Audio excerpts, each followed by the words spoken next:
ஆண்டாள் அருளிச் செய்த திருப்பாவை. திருப்பாவை பாசுரம் 13. புல்லின்வாய் கீண்டானை பொல்லா அரக்கனை கிள்ளிக் களைந்தானை கீர்த்திமை பாடிப்போய் பிள்ளைகள் எல்லாரும் பாவை களம்புக்கார் வெள்ளி எழுந்து வியாழம் உறங்கிற்று. வெள்ளி எழுந்து வியாழன் உறங்கிற்று. புல்லும் சிலம்பினகான் போதரிக் கண்ணினாய் குள்ளக் குளிர குடைந்து நீராடாதே பள்ளிக் கிடத்தியோ பாவாய் நீ நன்னாளால் கள்ளம் தவிர்ந்து கலந்தேலோர் எம்பாவாய். புல்லின் வாய்க்கீண்டானை பொல்லாரக்கனை கிள்ளிக் களைந்தானை கீர்த்திமை பாடி போய் பிள்ளைகள் எல்லாரும் பாவை களம்புக்கார் வெள்ளி எழுந்து வியாழம் உறங்கிற்று. வெள்ளி எழுந்து வியாழம் உறங்கிற்று. புல்லும் சிலம்பினகான் போதரிக் கண்ணினாய் குள்ளக் குளிர குடைந்து நீராடாதே குள்ளக் குளிர குடைந்து நீராடாதே பள்ளிக் கிடத்தியோ பள்ளிக் கிடத்தியோ பாவாய் நீ நன்னாளால் கள்ளம் தவிர்ந்து கலந்தேலோர் எம்பாவாய் கலந்தேலோர் எம்பாவாய்.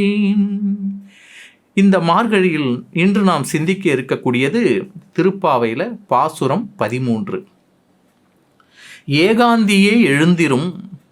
இந்த 13வது பாசுரத்தில் தொண்டரடி பொடியாழ்வார் எழுப்பப்படுகிறார்.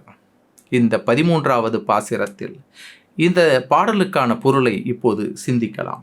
பறவை வடிவம் கொண்டு வந்த பகாசுரனின் வாயை பிளந்து அழிக்கவும் பிறன்மனை நாடிய ராவணனின் தலையை கொய்யவும் அவதாரம் எடுத்த நாராயணனின் புகழை பாடி பாடியே நம் தோழியர் எல்லோரும் பாவை விரதம் இருக்கும் இடத்திற்கு சென்றாகிவிட்டது.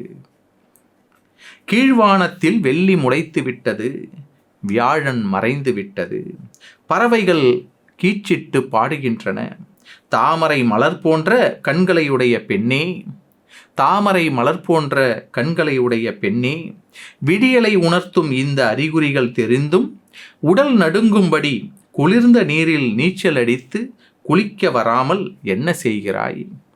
அந்த கண்ணனை நினைக்கும் ஒவ்வொரு நாளும் நமக்கு நன்னாளே.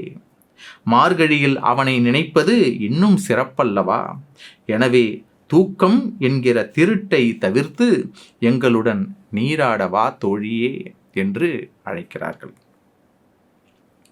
இந்த பாசுரத்தில் முதலடி கண்ணையும் அடுத்த அடி ராமபிரானையனையும் குறிப்பிட்டு காட்டுகிறது.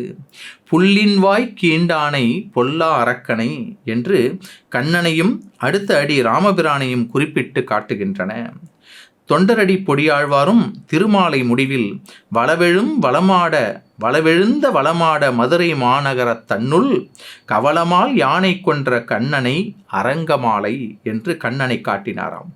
அடுத்ததாக திருப்பள்ளி எழுச்சியில மாமுனி வேள்வியை காத்து அவபிரத மாட்டிய வடுதிரல் அயோத்தி எம் அரசே அரங்கத்தம்மா என்று ராமபிரானையும் போற்றுகிறார்.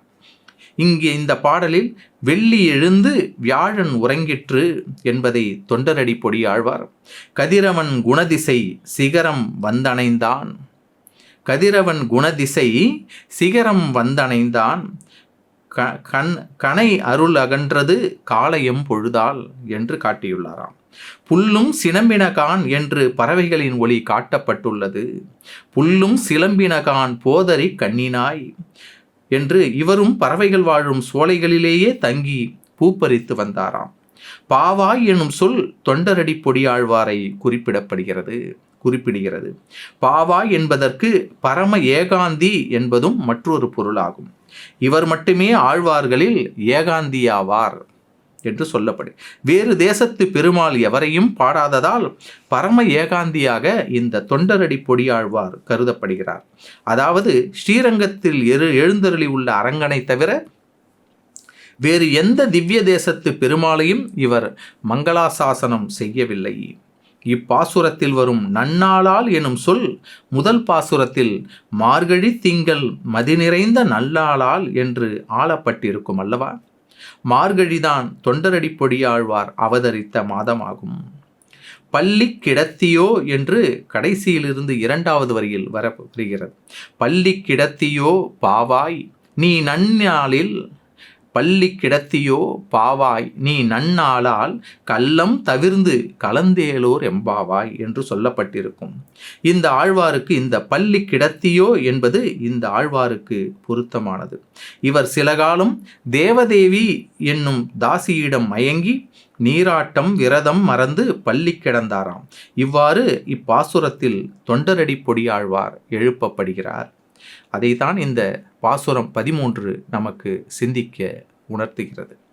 புல்லின் வாய் கீண்டானை பொல்லாரக்கனை கிள்ளி களைந்தானை கீர்த்திமை பாடி போய் பிள்ளைகள் எல்லாரும் பாவை களம்புக்கார் வெள்ளி எழுந்து வியாழம் உறங்கிற்று புல்லும் சிலம்பினகான் போதரி கண்ணினாய் குள்ளம் குளிர குடைந்து நீராடாதே குள்ள குளிர குடைந்து நீராடாதே பள்ளி கிடத்தியோ பாவாய் பள்ளி கிடத்தியோ பாவாய் நீ நன்னாளால் கள்ளம் தவிர்ந்து கலந்தேலோர் எம்பாவாய் எம்பாவாய்.